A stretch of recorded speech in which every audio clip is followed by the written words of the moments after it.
Welcome to the You Are It podcast. My name is Alejandra Orozco. I am a social science researcher and an energy healer. You Are It has been created to support you in expanding your perception of reality. You are loved and absolutely deserving simply because you are, not because of what you have accomplished. Join me and be ready to transform your beliefs and approaches as you enter the flow of becoming one with your highest good and your highest purpose.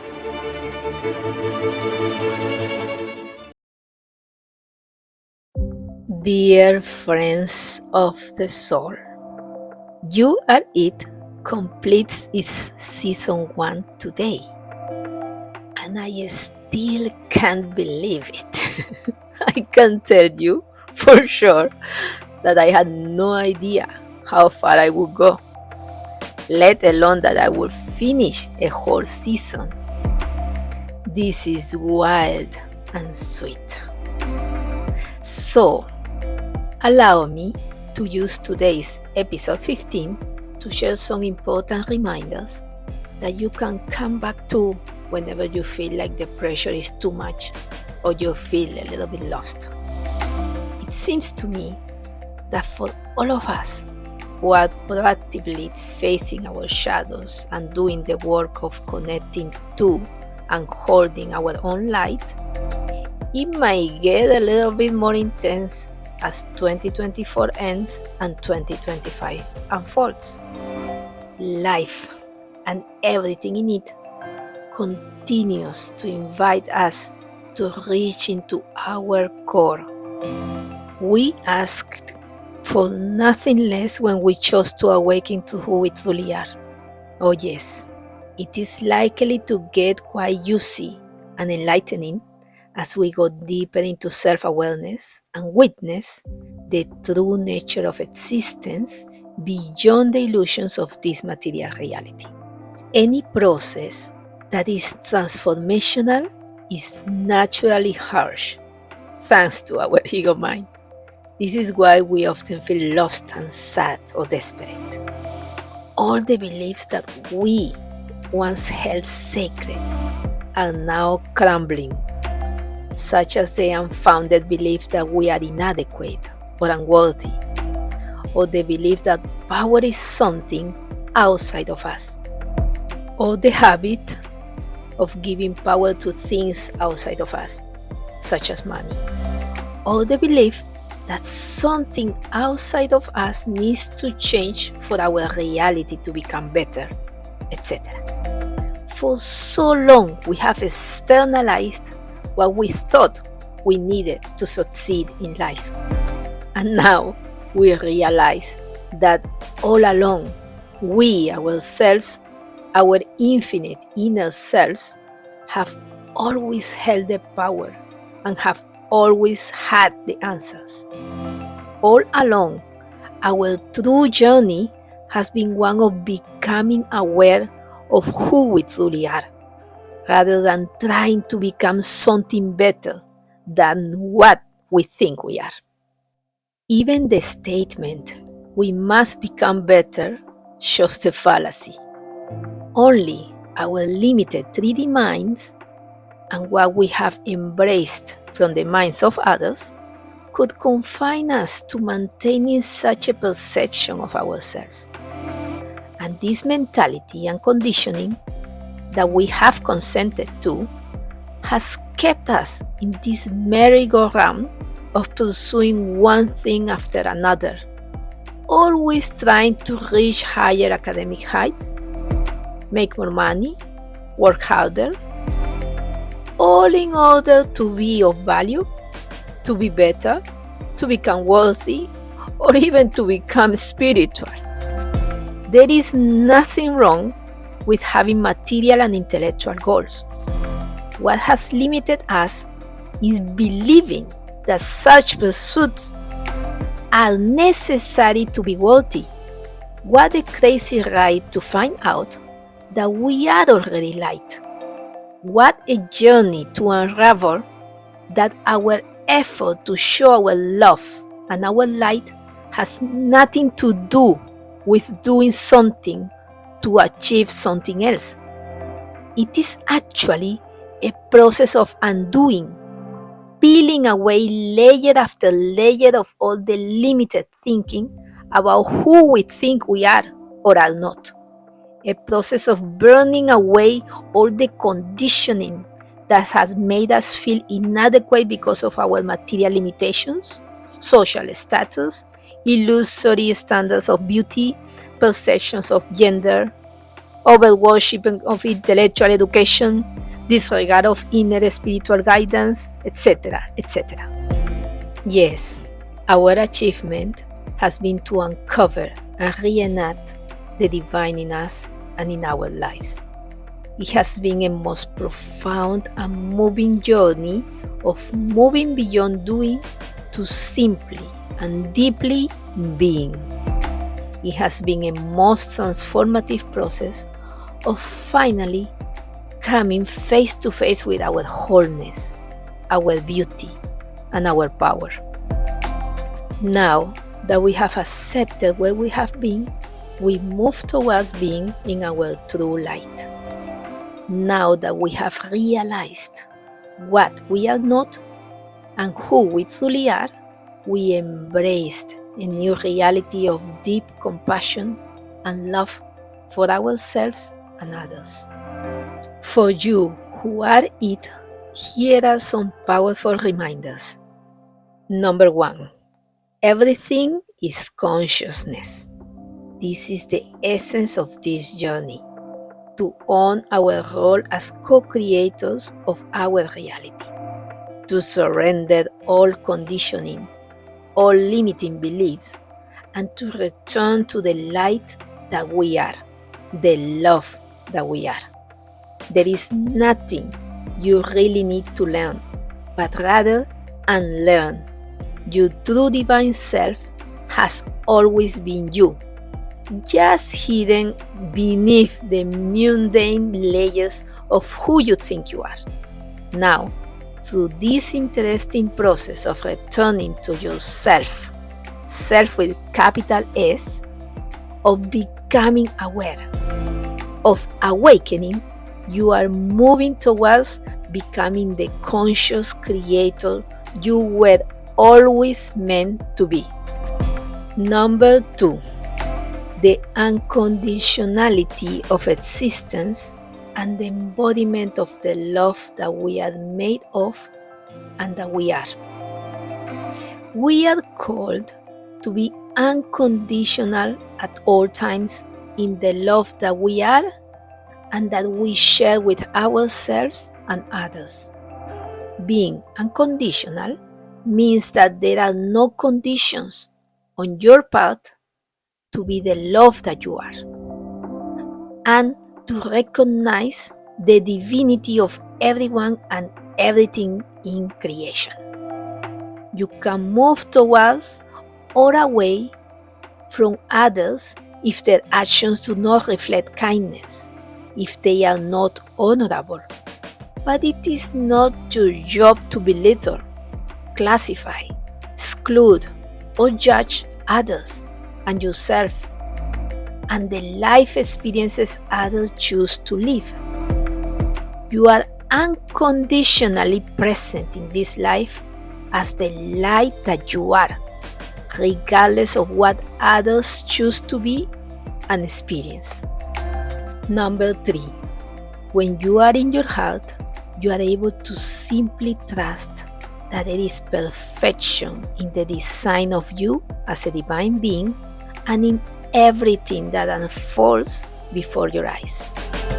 Your efforts to change hatred and kindness and conflict are best accomplished by being an embodiment of the opposite frequency of love, kindness, and unity.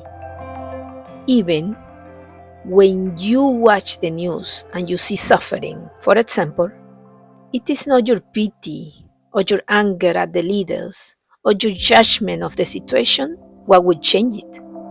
It is the love you send, the discernment you exercise in not becoming politically involved or judgmental, which can contribute to change. So, use the power you have as a creator being to surround all with love, to refrain from judging what your mind cannot comprehend, and to deny to no one and nothing its divine origin. Humbly recognizing that what is unfolding before you transcends the musing of your ego mind. That it, like you, is a mystery upon a mystery and the product of perfect divine design. Number 4. Acceptance is the key to moving beyond judgment and contributing to the well-being of ourselves and others. The only way to change something is to first accept it. Whenever we are upset, angry, sad, dissatisfied, or have strong opinions, we are in a state of resistance to the moment or person in front of us. And resisting our present experience is a good way to repeat the experience over and over again.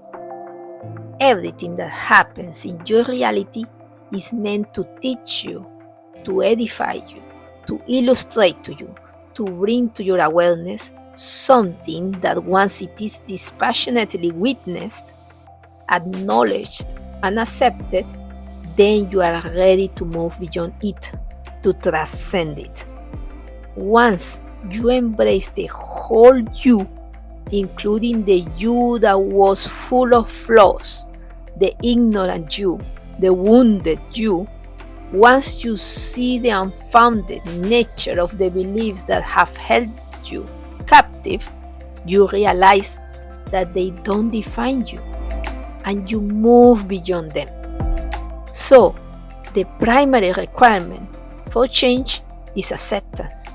With acceptance comes awareness, and with awareness comes expansion.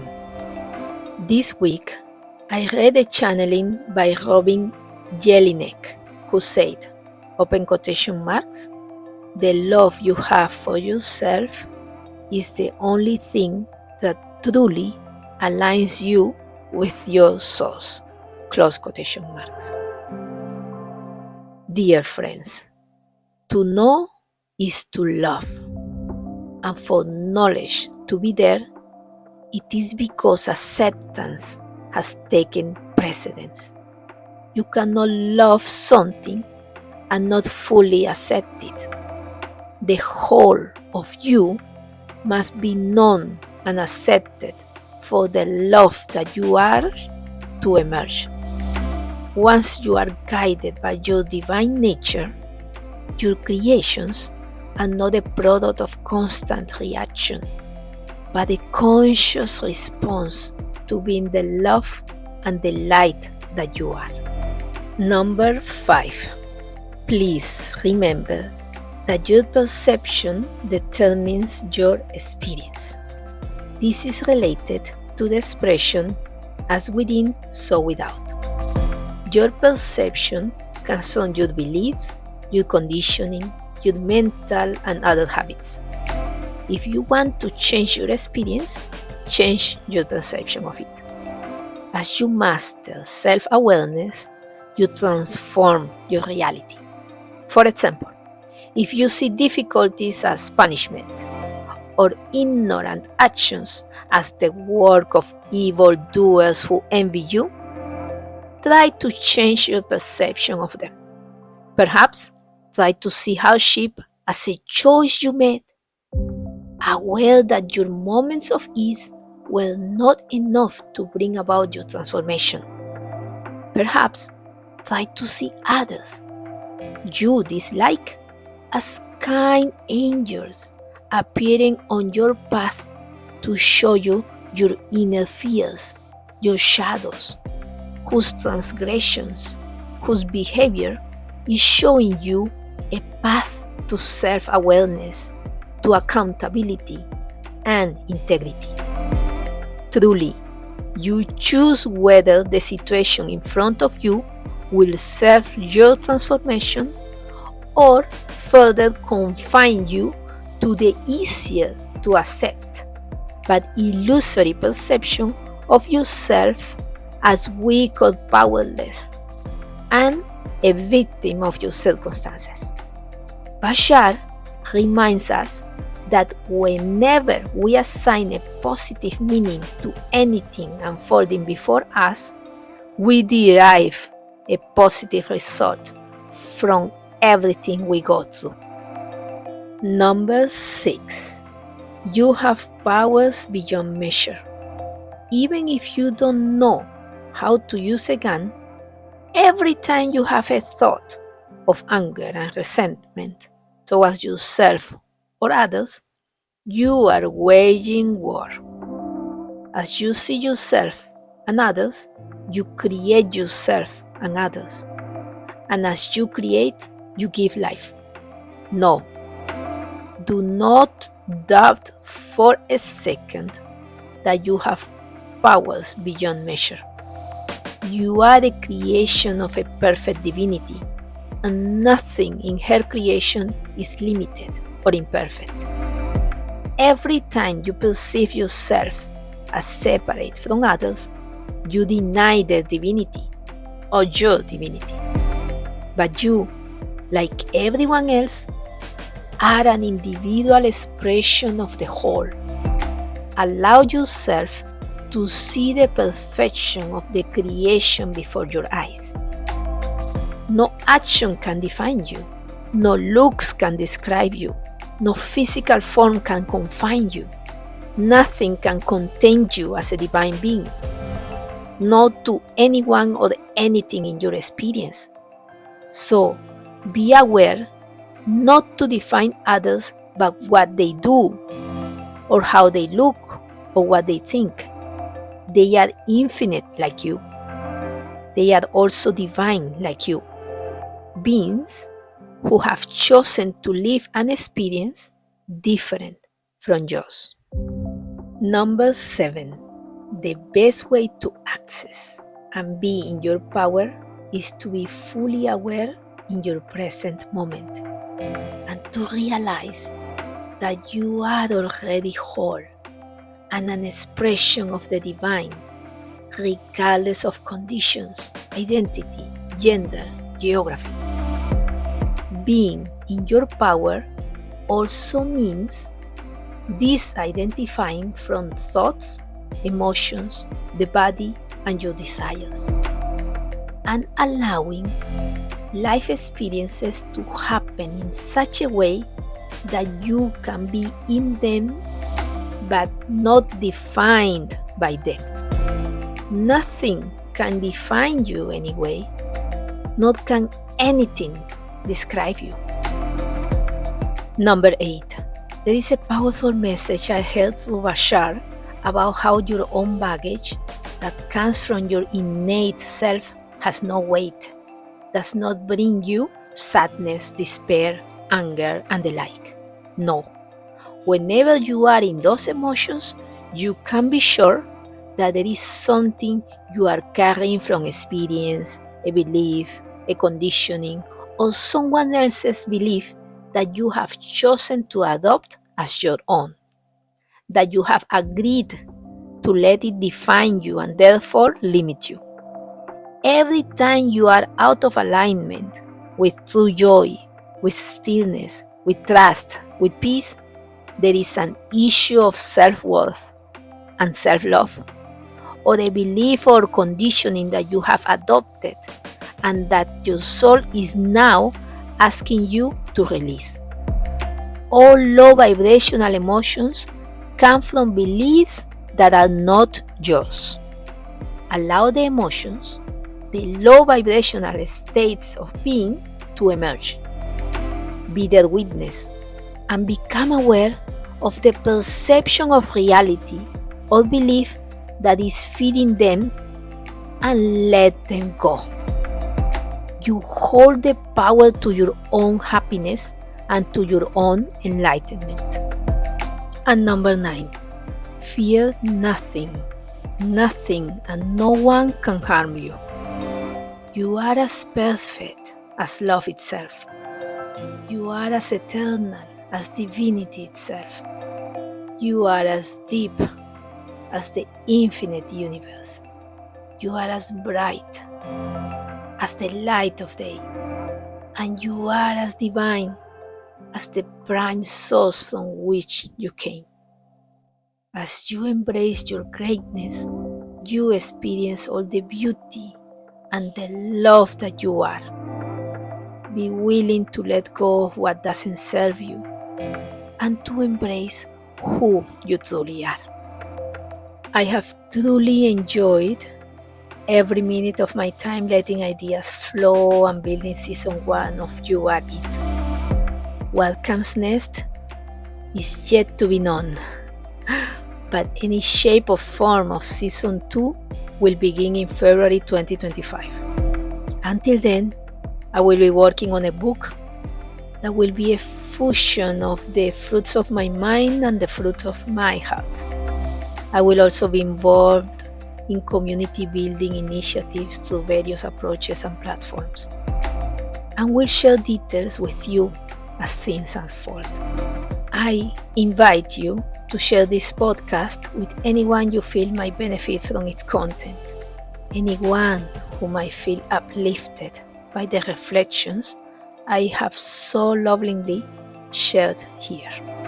For your suggestions, questions, and interest in participating in upcoming live interactions to build community, explore all things energy, healing, stillness, and spirituality, and to engage in transcending limiting beliefs through psychological kinesiology, meditation, and other practices, you are welcome to visit alejaorozco.com or write to info@alejaorozco.com.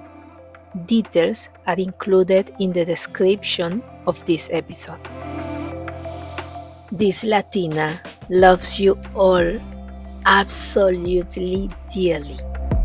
My name is Alejandra, and you have been listening to the You Are It podcast. Enjoy, and enjoy a little more your holidays and every moment of your time in this plane of existence. Keep dancing with life as if it was your last dance. For you are indeed the mystery that you so relentlessly seek. Oh yes, you are it. Dear friend, in warm gratitude for your loving attention and kind connection to You Are It, and to celebrate this beautiful time of change and the holidays, I am giving away Psyche, mentoring, and one-on-one sessions. All you have to do is send an email to info@alejaorozco.com between now and December 15 to share your request or just to ask for a session. And I will randomly select people in hopes of reaching as many as possible. Once you are selected, you will receive an email with a calendar to choose a time that is convenient for you to have the Zoom session. Talk to you very soon.